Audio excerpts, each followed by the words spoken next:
Weekend. Yeah, welcome to the Weekend Review, everybody. My name is Dean. That's actually the Weekend Roundup, not the Weekend Review. That is my friend Lev Parnas. Lev remembers is his Substack. He's been doing God's work this weekend, and we've got a lot of stuff to talk about. As the Project 2025 blueprint, I think that's sort of the great umbrella that we're going to place everything in the Weekend Roundup today, because that's all I saw. All I saw was Project 2025 get enacted in Portland, same thing in Chicago. All I saw was Stephen Miller going ham all weekend, threatening judicial tyranny, telling everybody that this is the way it's going to work. Fuck you. We're coming for you. All I saw this weekend were kids getting fucking zip-tied, hog-tied. All I saw this weekend was tyranny in America, and it had nothing to do with Americans and everything to do with Donald J. Trump. Lev, what did you see this weekend? Where do you want to start? Because we've got a lot of shit to get to, and when I say shit, I mean shit. I mean, I don't even know. I'm gonna let you weave us through this incredible, crazy period of time because where do you begin? Where do you begin? The scary part is what I'm hearing is we haven't seen anything yet. Mhm. This is just the beginning, and it's the crazy part is that it's being allowed to let's take a look at for a second what happened, the crazy few hours of going back and forth yesterday. So you had Trump sitting appointed judge, Trump federal district judge, coming out and Karen Immergut in Portland, thank you, coming out and basically saying, hey, you cannot do this. This is, we're getting close to dictatorship here. You can't go do this. This is not proper. We're going to pause it.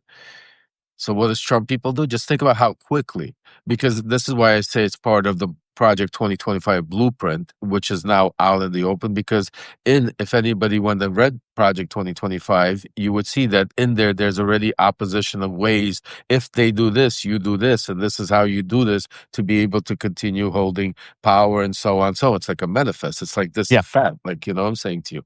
And that's one of the things that right now I think the Democrats should be doing. I think everybody should do it. One of the things I think I'm going to do also is start taking parts of Project 2025, their actual writing, and start disseminating here. Maybe we should do that with Zev. Zev has the technology. We could maybe do that and start doing a weekly show for the people to see that this exactly everything that's transpiring, from taking away constitutional rights to taking away our voting rights to going after freedom of speech to be able to right now, even the shutdown.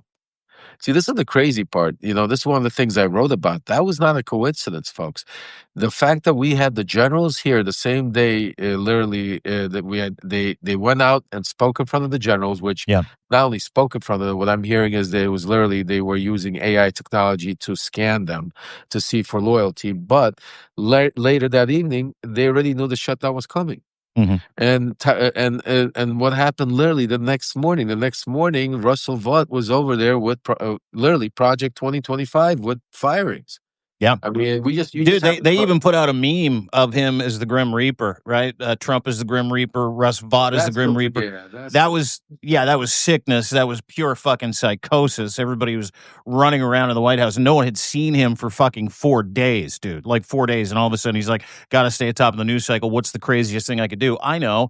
Let's play me and Russ Vought off as the Grim Reaper out to kill America, kill Americans, destroy liberty, destroy freedom to go after Democrats," and they put out that video, to your point. But when you talk about the Project 2025 blueprint that we're seeing now, it's not just about instilling fear in people, but it's about, not just challenging the Constitution, because that's what's really in their fucking way right now, right?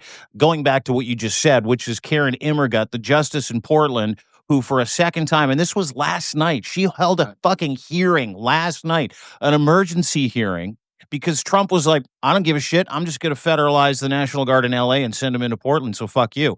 That was his title. Texas. Yeah, I'm going to call up some good old boys. Yeah. Bring them in. We're going to whoop that ass. I know I've got people in Texas that'll come to Portland to kick your sissy blue-haired asses. Meanwhile, in Portland, dozens, if not hundreds, if not thousands of videos of there not being any protests. Specifically, if there was, it was just people standing around saying ICE can go home with guns pointed at them, being shot with pepper spray and fucking bullets. This is all from behind a barricaded ICE office in Portland that has been shut down because of the human rights violations and so many kids in the area that can't smell tear gas and toxic fumes anymore, to your point. So what does she do? Miss Immergut, who's a Trump appointee, and we'll get to why this was very courageous. She says, no, you can't. What you're trying to do under the thin veil of bullshit that you're trying to give me here is institute martial law. She said those fucking words, Lev. She said, you're martial fucking law. That is Project 2025 to a T. I mean, and think about it. The second she did that, they literally went behind her, went after her, into California, started calling it up. Thank God she did. But what I'm hearing from people inside that are close to him, he's not going to listen. He's just going to send him anyway? We're going to see what's going to happen in the next 24 hours, dude. We're going to see. I mean, this is where we're at. I mean, you didn't see Stephen Miller come out right afterwards saying that she is now. Let me find his quote. I mean, he literally came out and attacked. Called her a terrorist, dude. He called the judge a terrorist. Yeah. Yeah. Hold on. So let me see if I could get up quickly here. Hold on. Stephen Miller. Here we go. Hold on.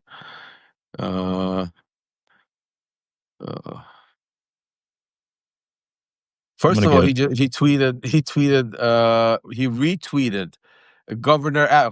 Let's go over Stephen Miller's since I have his Truth Social up here for a second. Take a look who the real leader and who's running the show right now. So 3 hours ago, he reposted Ted Cruz's tweet where Ted Cruz says, "Glad to see President Trump working with Governor Abbott to deploy Texas National Guard to stop Antifa thugs. Democrats, governors like Pritzker intentionally refuse to keep federal officials safe. So now Texas National Guard will do their jobs for them. Texas strong," he puts a sign. Wow, interesting. So Stephen Miller said, "The one thing you haven't heard from Democrats in the midst of all this ravagation tells the radical violent assaulting ICE agent, the doxing and murder." Oh my God, he goes into a rant. Yeah, he goes on about doxing and murdering ICE agents, which is not happening. Everybody's going around trying to hurt federal employees, which never happened. These are Antifa, left-wing terrorists, radical extremists. It's all the same shit, dude. It is all the same painting of everybody that has a problem with them literally turning America or their cities or their fucking neighborhoods into a police state. Now he's just fucking flat out calling them all terrorists. And not only that, let me just point something out. Let's talk about this judge and the courage Karen Immergut had yesterday. So she decides that Donald Trump cannot send those troops there because he is trying to push martial law into Portland. The day before, as a matter of fact, it was the day of, earlier on Sunday, a South Carolina judge named Diane Goodstein, who prevented Donald Trump from accessing and stealing voter data for 3.3 million people in South Carolina by telling him, no, you can't have the information. Yesterday, her house mysteriously exploded. I don't believe in coincidence. Like, mysteriously exploded. Now, listen, in context, is there any SLED is investigating? We have no idea if this was premeditated, da-da-da-da-da-da-da. Her husband jumps out, 81-year-old, jumps out of the window. They got kids at home.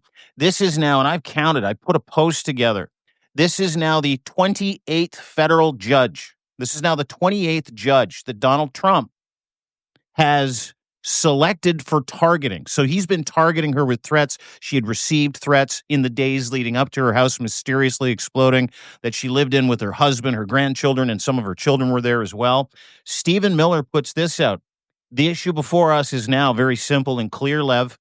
There is a large and growing movement of left-wing terrorism in this country. It is well organized and funded. This is where it gets interesting. And it is shielded by far-left Democrat judges, prosecutors, and attorneys general. The only remedy is to use legitimate state power to dismantle terrorism and terror networks. If that doesn't qualify as stochastic terrorism, my friend, I don't know what does. Well, let me put it to you this way. Look, again, I feel like sometimes, and this is why it's important, that every single one of you out there, make sure you get this after we're done and after we post this video, make sure you spread it far and wide. Make sure as many people could hear it and see it, because people are not understanding what exactly is going on. Let me give you an example about Portland, for instance. Yeah. Just to go back a little bit. So you're right, Dean. Portland, there's plenty of people that are in Portland that are sending me pictures, sending me videos. What's up, Nick? How are you, brother? They're sending us all kinds of stuff, showing me, like you said, there might be 10, 20, 30 people standing with signs outside of the ICE building. Peacefully. I mean, they could be ranting, screaming. I mean, but nobody's throwing, nobody has guns, nobody's attacking, nobody's throwing bottles, nobody's throwing. Yes, they're using their voices. So yes, peacefully. And the whole thing about it is that doesn't fit into Trump's narrative. What a lot of people miss in this whole thing is they didn't. The one thing that there was a little reporting on, but see that the problem with the media and the problem with a lot of the pundits is they don't stick to when they get something, like they get great reporting. Yeah. One of the reasons Trump was so hesitant and was so aggressive in sending him to Portland is because he saw an old video of Portland burning during one of the riots back in the four, and that's what he thought Portland lives on his feed. That was during the Black Lives Matter stuff, right? Yeah, if I'm not mistaken. Yeah. And so Trump went on that motion. That's why when he talks about Portland burning, because in his head that's the last video he saw. He saw Portland burning. He saw federal buildings on fire or something like that, and that's what he feels gives him the validation to do whatever he wants. But now MAGA and all these social media are realizing, because they go down there and they see this shit's not happening. Yeah. So now you actually, the past couple of days, you had guys like Nick Sorter, who's a hardcore right-wing MAGA, social media, whatever you want to call him. He calls himself an independent journalist, but he's the type of guy that tries to get in your face and tries to get into an argument. I've debated with him plenty of times over the years on all these social media platforms. Make a long story short, he went there with a group of people, and he decides to instill himself into this madness by getting into people's faces that are screaming, protesting, that are upset that ICE is there, that their loved ones are being taken away. They're screaming. You have this guy coming in there all of a sudden, getting into it. So they had a tent, and you hear him talking how we're going to walk through that tent because it's on the sidewalk. There's common sense. I'm saying to you, people are very emotional right now. Why inflate? So this is what I'm saying to you. So they walk through the tent. There's obviously pushing back and forth. And an arrest happens. But who gets arrested? They get arrested one of the instigators, which was with Nick Sorter. So now you have all of a sudden Nick all over social media. Just think about how quickly. This is a social media influencer. He's already spoken directly to Pam Bondi. He's already got a call from President Trump. He's already got a call from Kristi Noem. He's already been told that they're sending in a special prosecutor of the DOJ to look into Portland's police department bias of arresting independent journalists. And he, in the meantime, is putting things out there like, now you see what you get when you mess with MAGA, Portland. There's more that's coming your way. You should not have attacked me. Donald Trump promised me he's going to take. I mean, just think of the words. This is the president. So when I say, so now you got how this is spinning out of control, because they need to validate, justify sending in the guard. Yep. So this is what all the governors are begging and saying, that you're instilling violence. You're making people do things that they wouldn't rationally do because they're angry. And when people get angry, emotions take over. When they see their loved ones being dragged away by masked men, when they see a military driving up the street and they can't go outside, people get angry, and this is the whole psychological effect what they are trying to impose on people right now in Portland, Chicago, and even Memphis, where they're allowed, where the governor even put them in. You know what I'm saying to you? To be able to instill that fear, instill that psychological threat. So that is what is taking place right now. So to end it off is now that's spun out of control too. That now you have MAGA. There's a movement all over social media and X, where now they're going now hardcore. They're inviting hardcore MAGA to come to Portland and to build now on the sidewalk to put up their tents across the street from that. So what's going to happen? This is going to turn into a cater pub. Absolutely. It's an explosion waiting to happen, and this is it's all being set up. So you're getting what's it called, and the only people that are going to suffer is the people, the citizens of Portland. And it's going to give them a prelude. So you heard it here first. We've told you exactly what already is being played out, is being set up to be able to. That's going to take place for the next couple of days. You're going to see much more craziness start going on in Portland. Oh man, such an excellent synopsis of how and why MAGA works the way that they work, right? Which is go and create chaos where there isn't. If you get caught creating chaos where there isn't, create more chaos like this Nick Sortor arrest, and then justify everything you're doing based on a 5-year-old Black Lives Matter video when there is literally nothing going on in Portland. Same thing with Chicago, and televising the anger, televising the meanness, televising what they think is going on. What they want everybody to think is going on is job number one. And I'll point to Chicago just to kind of back up exactly what you just said. Is the shenanigans and the outside influence and basically the operation. It's a false operation is what you're seeing. That's what every single one of these National Guard influxes into cities is all about, or ICE. It is an operation. Because if you talk to people that live in those cities, they're like, we don't see it. It's really kind of centered in one area. It was kind of like LA, right? Where they're like, the entire city's on fire. No, it's not. The area that you're occupying, the place that you're disappearing people from is on fire because people are sick of it. Now that's happening in Chicago, where they literally pulled something like 110 people out of an apartment building. They had Black Hawk helicopters over top of the apartment building. They arrested and zip-tied a whole bunch of kids. There's no video of that, though, right? There's they made a promotional video of that. That's how sick they are. They did? I didn't see it. Homeland did? Oh, I'll send it to you. They made it, but it's not a video to show you what happened. It's a video just like the Grim Reaper video. Chris, it's I think they put it. The crazy part, I'll look it up. I think it's on the Homeland of on their website. The video. Dude, I'll go check it out. I mean, the Homeland Security literally put out a video of them hog tying a woman to a dolly, like one that you use to dragging her into an ICE facility with her mouth on the actual metal part of the dolly. So to your point, yes, I mean, you know, I'm sure they're showing people what they're doing, but they're showing people what they're doing in an effort to convince America that each one of these cities is burning to the ground, which it is not, right? Not one of them is burning to the ground. These are cities that crime has dropped dramatically. In the case of Portland, it's down 30%, Chicago down 33%, Baltimore down 40%. Where else did they send people? LA was down like 12%. But Dean, and we don't even have to defend if crime is down or crime is not. That's what I'm saying. That's what they want us to defend. We don't have to defend it. Each state has their own. You send in the National Guard when the governor loses control. When you have riots like you had with the Rodney King riots in '92, when the police they didn't have the resources. That's why the governor has control to put in the national.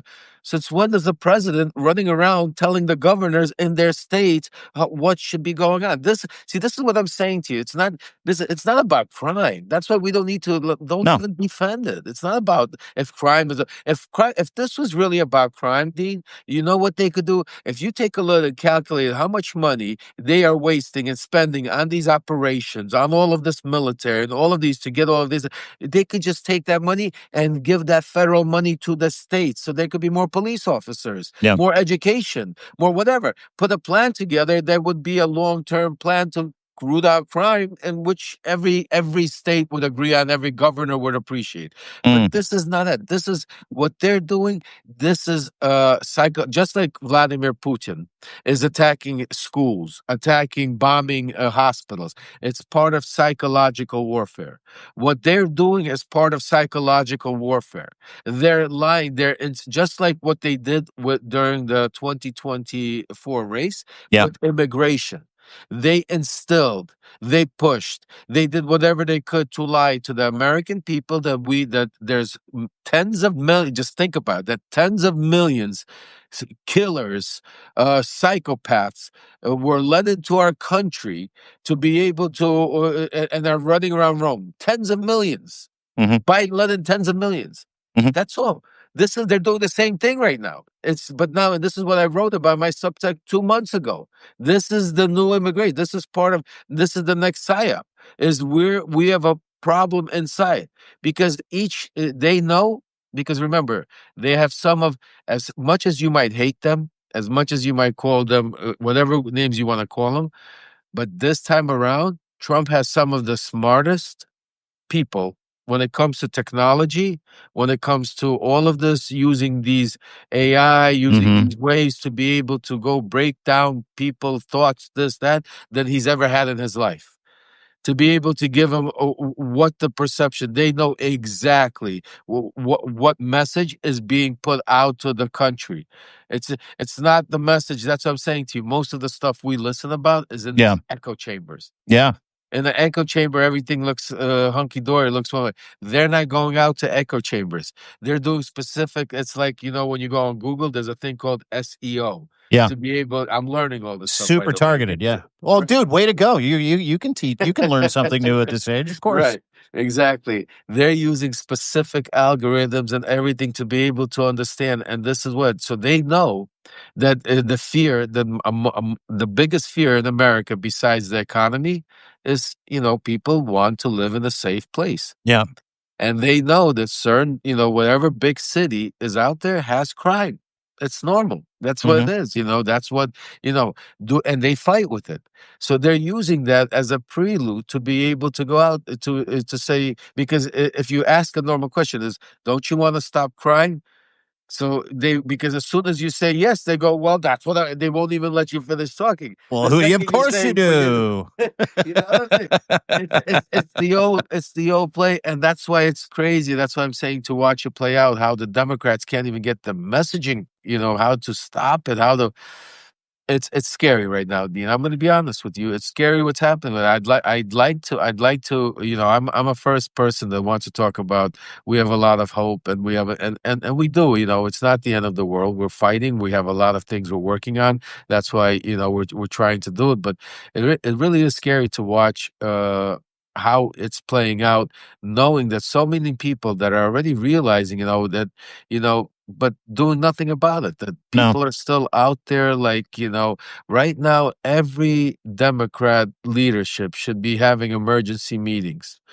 They should be having emergency meetings behind closed doors. They should be trying to figure out right now, there should be resistance groups. There should be, people. And instead, what I see, it's like everybody just wants to come out there and give their opinion.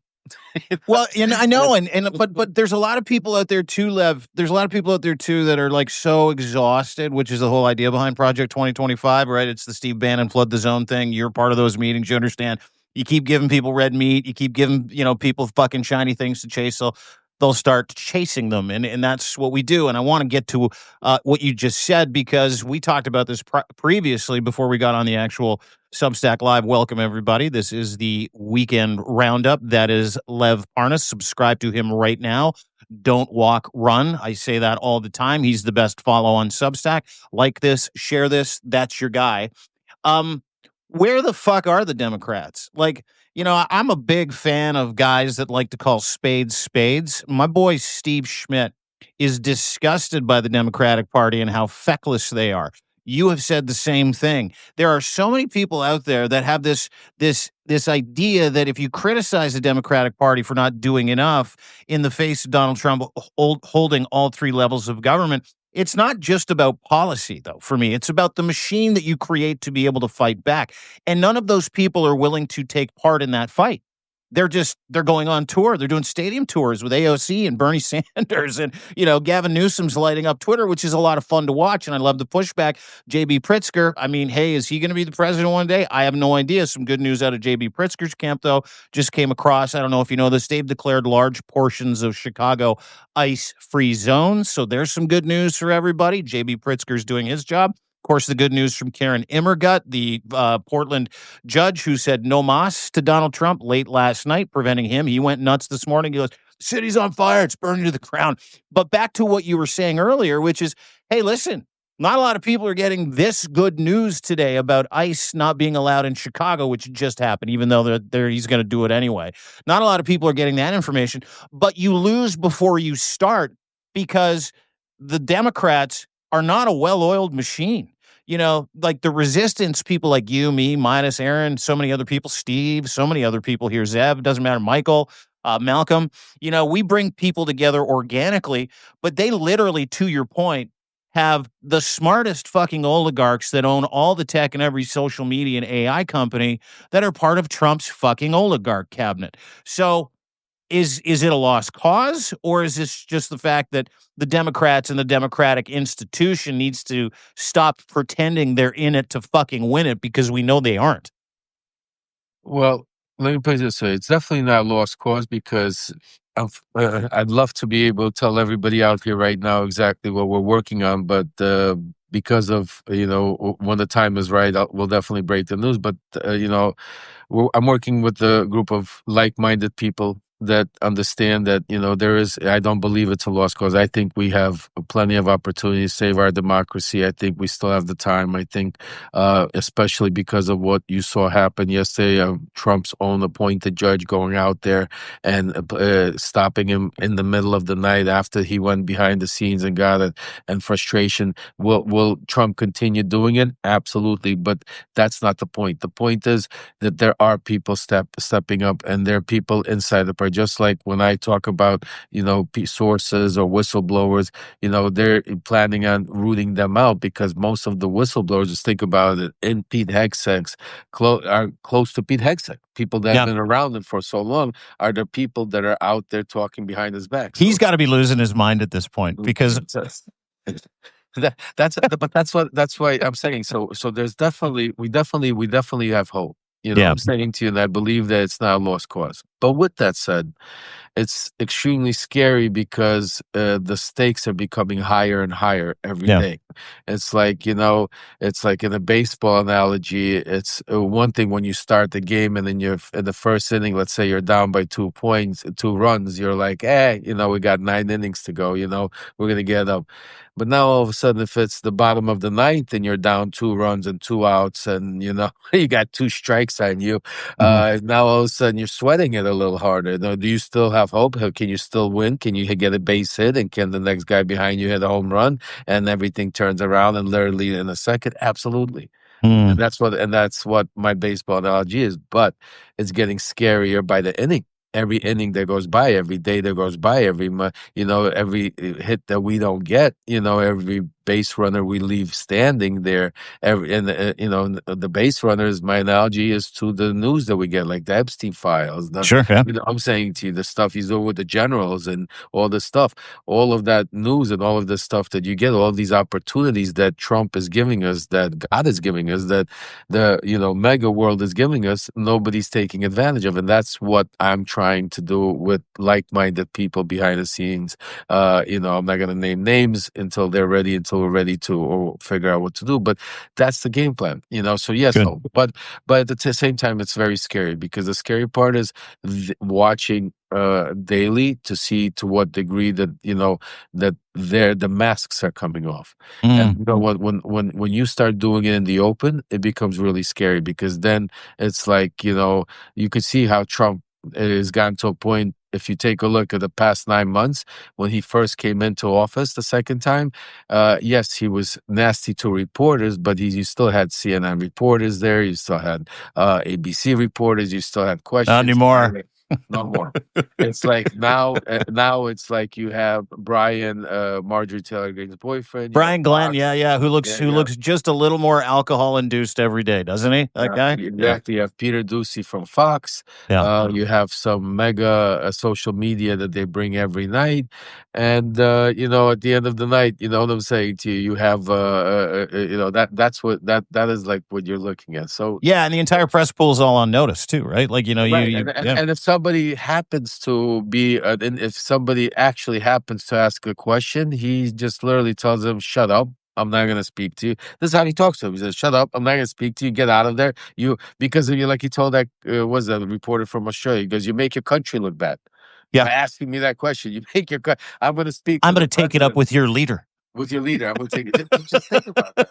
I mean, so it's some scary shit. You know, I'm saying to you to know that he brought in our top military brass from around the world to be able to purge and to be able to scan, to be able to see who's going to stay loyal to him.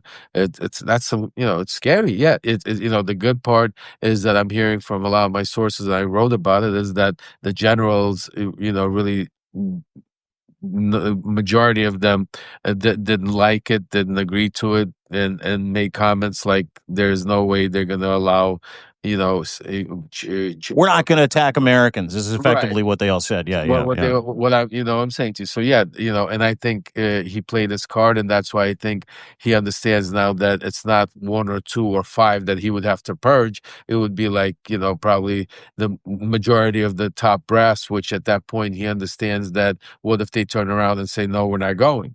Yeah. Now you have a situation where your ass is so he understands that. That's why but again, it's scary, bro. And you know what makes it scarier too? I don't know if you've seen anything on this White House directive called NSPM7. Have you seen this? NSPM7, a national security directive that he enacted last week. And here's what you need to know about it. He's directed the entire national security apparatus, the DOJ, the FBI, the Treasury, IRS, DHS, with little public transparency or congressional oversight at all, retooling the FBI's Joint Terrorism Task Force to pursue not only violent plots, but activities lumping it into civil disorder. Now, what constitutes civil disorder? This is really fascinating. I dig this.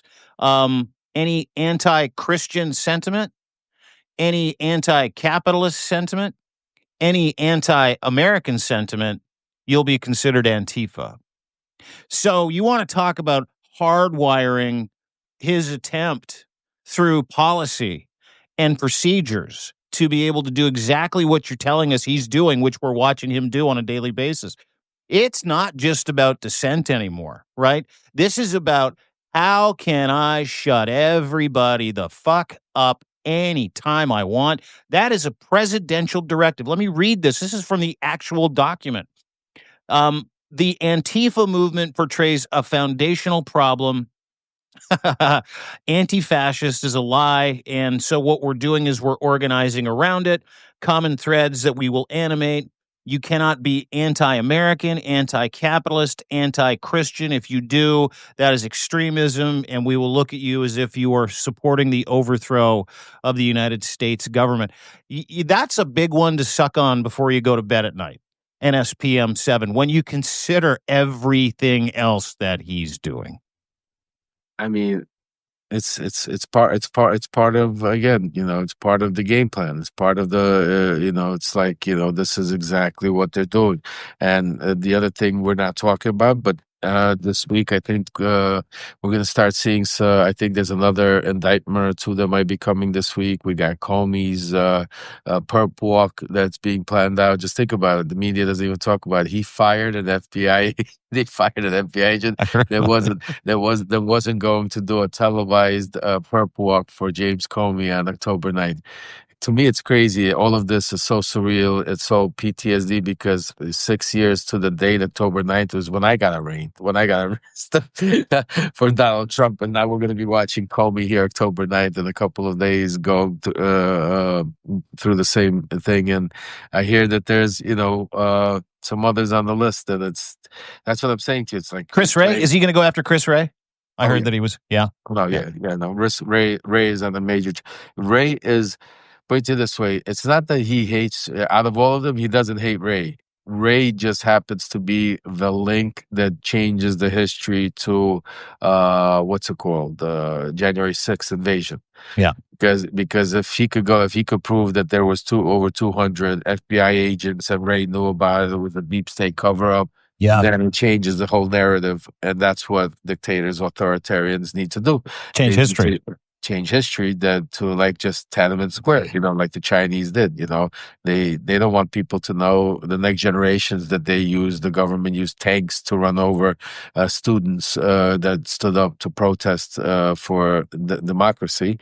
So they changed it. Same thing here. They needed to be part of, the MAGA playbook. It's the deep state. It's, George Soros. And the interesting part, what I'm hearing also, and they're talking about, I also don't understand how the media is not picking up more on this and how there's not more conversation about this, because when this shit hits the fire, this is going to be really, really big. Is they keep saying they're going after Soros, the money, follow the money train, Antifa money. Folks, let me explain to you what they're really talking about. It's these organizations like 5051. It's like these organizations that are Blue. setting up no kings rallies. Yeah. You know what I'm saying to you? It's like these organizations. This is what it's meant for. Yes, they're going to go after the Soroses and everything, but, look at how old Soros is and how much money Soros has, and it's the point that if they could get after Soros, just think about all these other organizations there right now. It's these people that are scared to now.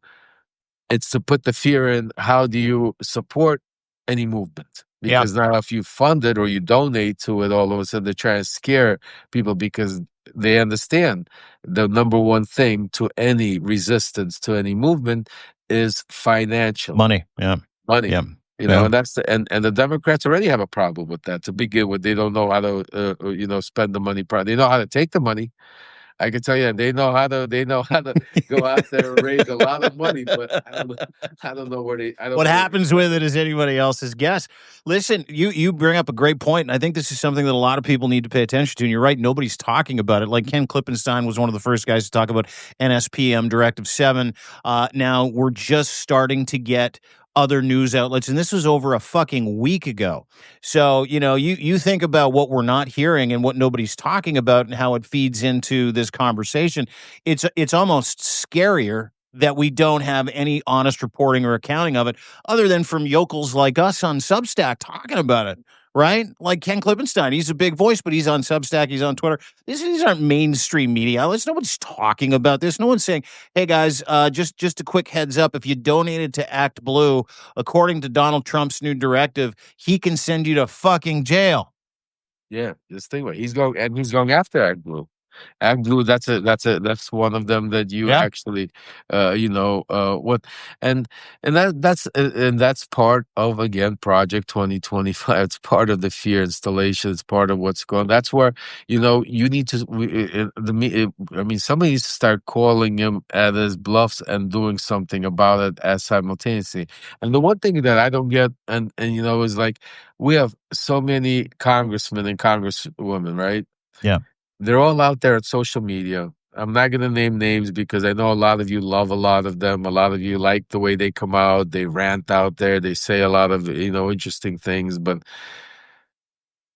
nothing that they're doing is helping. I just really want you to understand. I mean, they're not doing anything. They're promoting their own whatever they are looking to promote, either staying in the seats or, and I'm not saying they're doing it with a bad intention, because there's nothing else maybe they could do besides go out there and, in their opinion, besides going out there and doing it. But the one thing you don't see is an organized movement.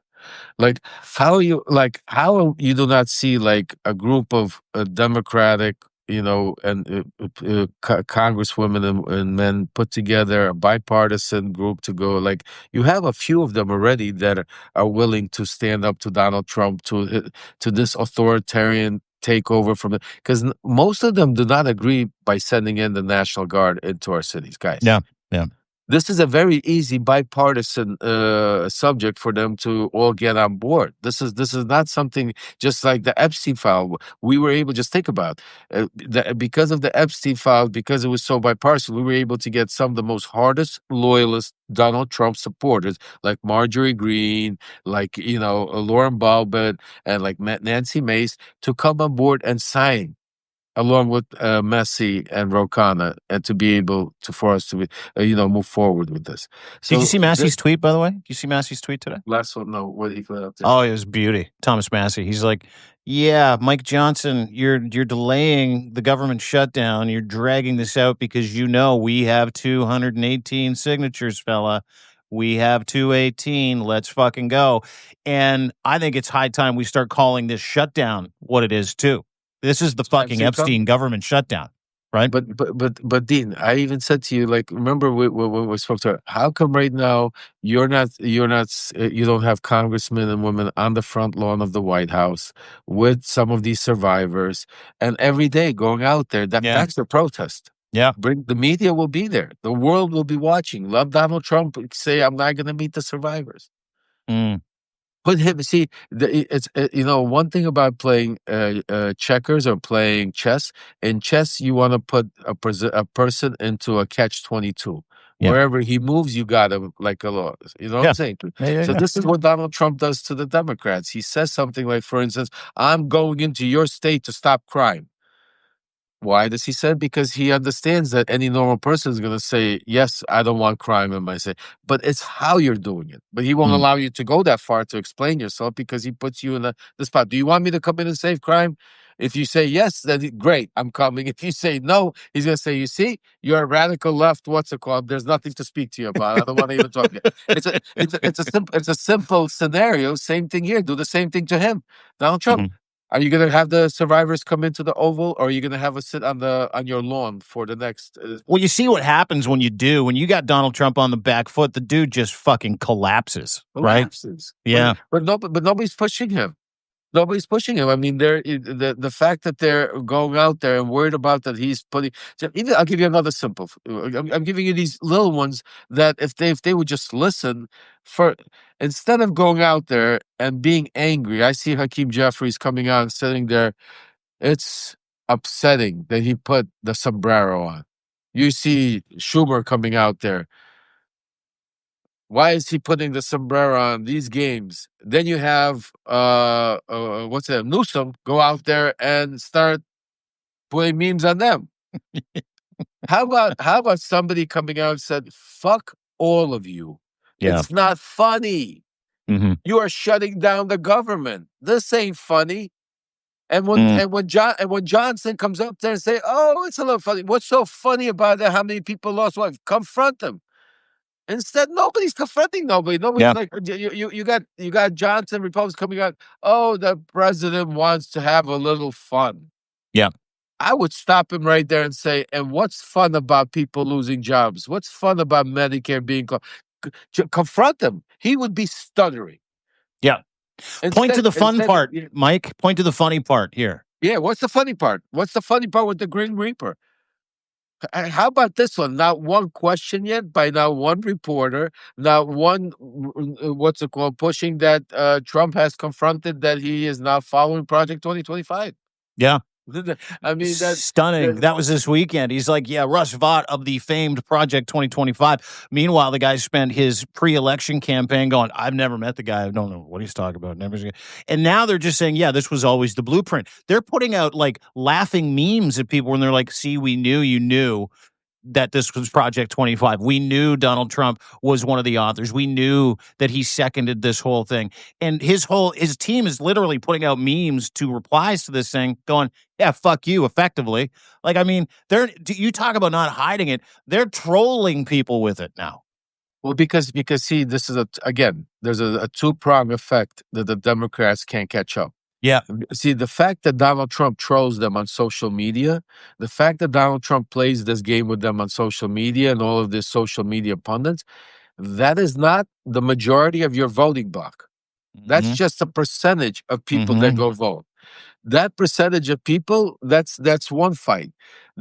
He got the Democrats all confused with that. The one thing they don't realize is the people out there that are working 9 to 5, they're trying to make ends meet, that are they're not sitting and watching you and me. They're not out there watching press conferences. They're not out there watching what's called. They're out there working, trying to take care of their kids. They get home, they get 5 minutes to watch TV or half an hour, or watch their news. They Yep. watch the headlines. Yep. And if you watch the news and you watch the headlines, you're going to watch Donald Trump's message, because if you put on any television, the first thing you're going to see is how Johnson came out today and gave this speech about how we want to be open up the government. The people need to open up.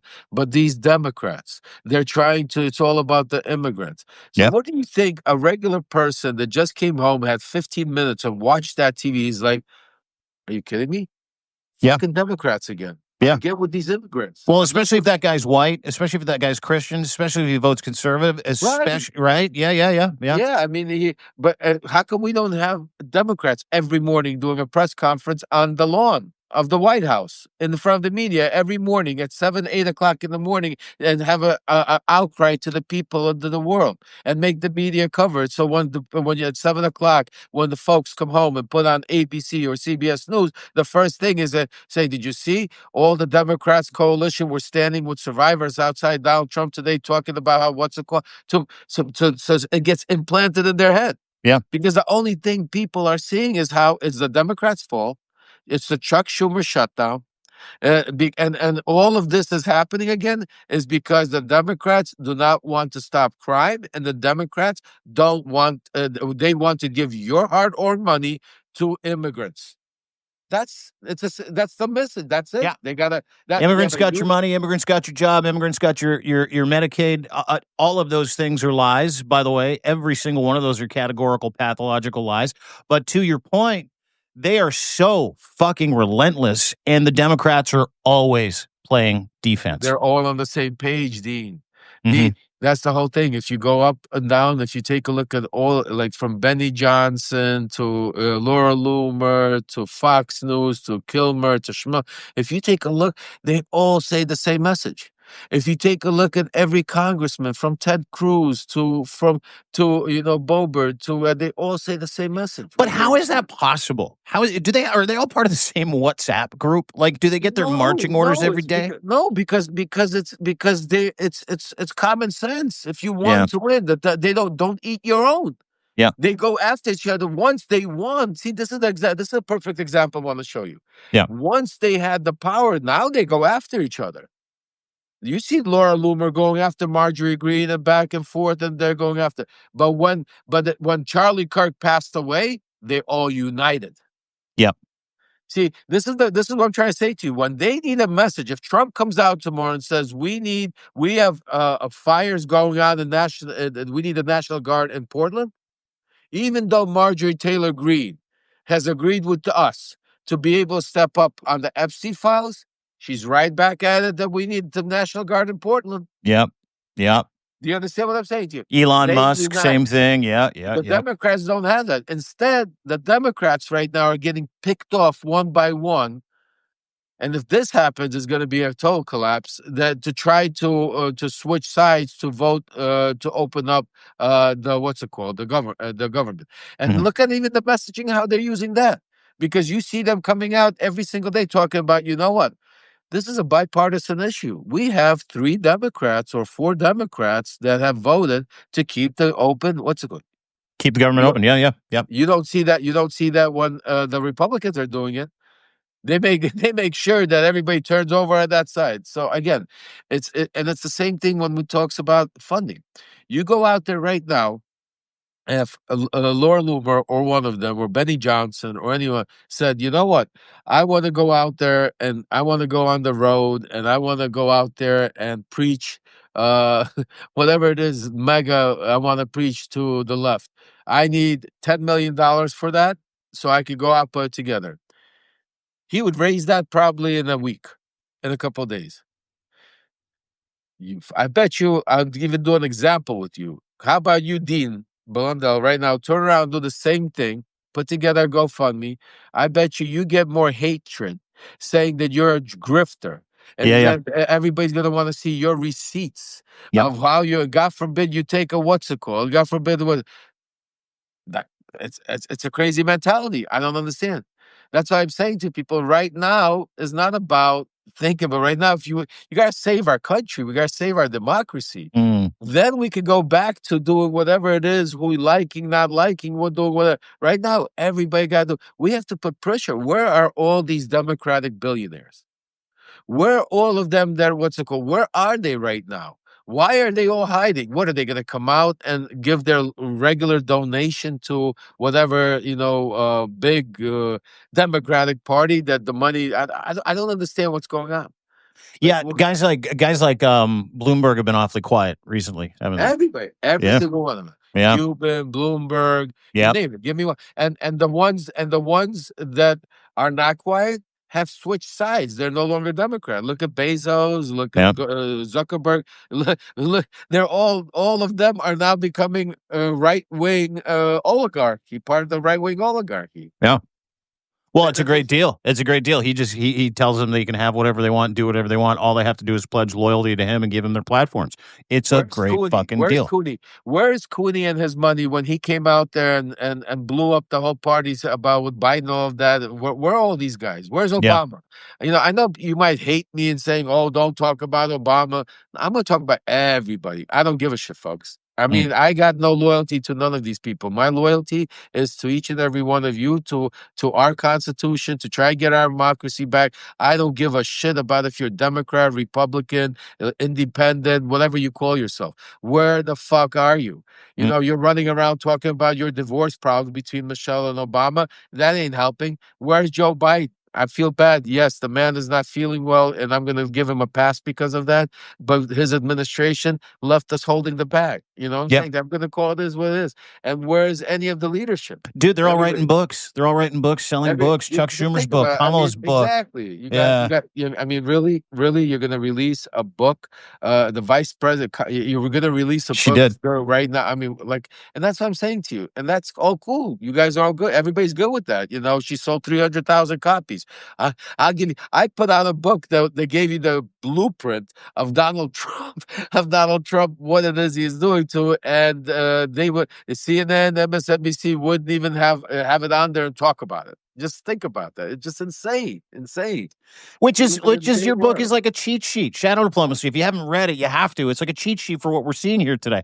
It's fucking hilarious. To your point, there's this glitz and glamour that everybody's interested in, but when it comes to doing the hard work, nobody's interested, which is what makes you so fucking incredible at this. Everybody, please go and subscribe at Lev Remembers. Lev Parnas, his subscription will keep you hopeful. It will keep you going. It will keep you informed. And not only that, he's a fucking great writer, ladies and gentlemen. And he does about 4 Substack lives a day. On Friday, you were fucking everywhere. Lev is ubiquitous. Ladies and gentlemen, this is a man you need in your life. He's an American hero. He's an award-winning whistleblower. And I am grateful to call him my friend and be listening, be watching his channel because he's working on some things. I happen to know some things and I won't say anything, but I know he's working on a few things. And everybody needs to get behind the vibe that Lev just dropped here on this Substack Live. I am not Republican. I am not Democrat. I am not liberal. I am not conservative. I do not grab someone else's political affiliation and use it for my own edification or as an identifier to explain to people who I am. I'm a critical thinker. I'm a Canadian. I love democracy. I love America the way it used to be prior to this. And that's why Lev is here. That is why I am here. That is why people like us have the ability to communicate with you, because I bet you a lot of real fucking smart people that are in the chat. We've got just over 1,200 people watching. A lot of really fucking smart people in the chat also believe the same thing we believe, which is this is not about left or right. It's about none of those things. We just lost Lev. I think his phone might have died. But I'll finish up here because I'm good like that. We're in it because we love democracy. We are in this fight because we want to tell the truth. We're in this fight because we're you. And if you're not already backpedaling from your MAGA or GOP or Democratic Party membership, holding your bullets, so to speak, for when they really matter, you might be part of the problem. Don't be part of the problem. There is no bias here. I don't have an issue with Democrats. I don't have an issue with Republicans. I don't have an issue with conservatives. I don't have an issue with liberals. I choose not to identify as any of those things because I happen to agree with some of the things a conservative person would agree with, and I happen to believe some of the things that a liberal person would believe. But I'm not going to let them identify me, and you can't let them identify you either, because that's what Trump is doing with NSPM 7. Anything anti that goes to jail. Anything anti-MAGA gets thrown into the fucking slammer. You get charged. If you donate, if you speak up, that is the entire fucking problem. And on the other side of it, the Democratic Party or the Liberal Party here in Canada, too, same very, very feckless shit. They're sitting there going, oh, maybe, I'm sure people will come around. No one's coming around. You have to come around. Thanks for watching. Appreciate you being here for the Weekend Roundup. Lev just told me his battery died. He's charging now. He said to say hi and bye. Thank you, everybody. Go and subscribe to Lev Parnas's Substack. Lev Remembers is the name of the Substack. LevParnas.substack.com is where you can find him as well. Some of the stuff that he is reporting on, like the facial AI scan of all the generals, is absolutely mind-blowing. And he knows this stuff for everybody else, and he's absolutely 100% accurate, and he's in it for the same reasons I am and you are, the same reasons why you're here. To save America. I believe it's in Canada's best interest to save America. Not from the right, not from the left, from Donald Trump and fascism. Got to get it back. And we're not going to do it if everybody's waiting for the Democrats to do something, or you're waiting for Donald Trump to go. Because these are machines. These are not parties of people that are here for public service. They're businesses. Evil, angry, shitty businesses. And you're the mark. You and I and everybody watching, we are the marks. And unless you really start to embrace that and take that path from critical thought to action, we're in trouble. But I believe in America, and I believe in democracy, and I believe in North America, and I believe that Canada's best friend will come back. It's just a matter of when. Thank you very much for spending some time with us today. Really appreciate it. I'll be back at around 4 o'clock, so in about 23 minutes with the 5-stack. Zev, Shalev, and I will kind of go over the top 5 stories of the day, and we got some humdingers. We got judges' houses exploding after they rule against Donald Trump. I'm sure we'll cover that. We mentioned it earlier with Lev, among other things, including a laundry list of other judges and policymakers that have been targeted by the Trump regime over the past several years. It's an impressive list. We'll go over it with you.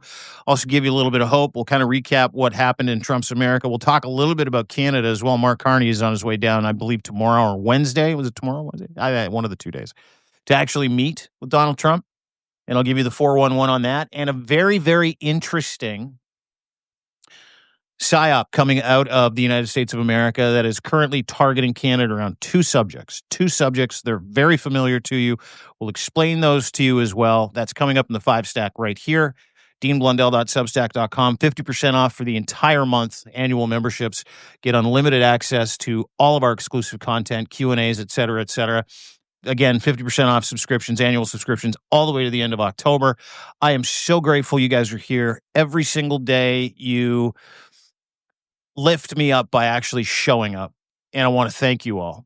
And that's why we're giving 50% off. And please share. Please share this with anybody that you feel that needs to understand or be affirmed. I say this way too much.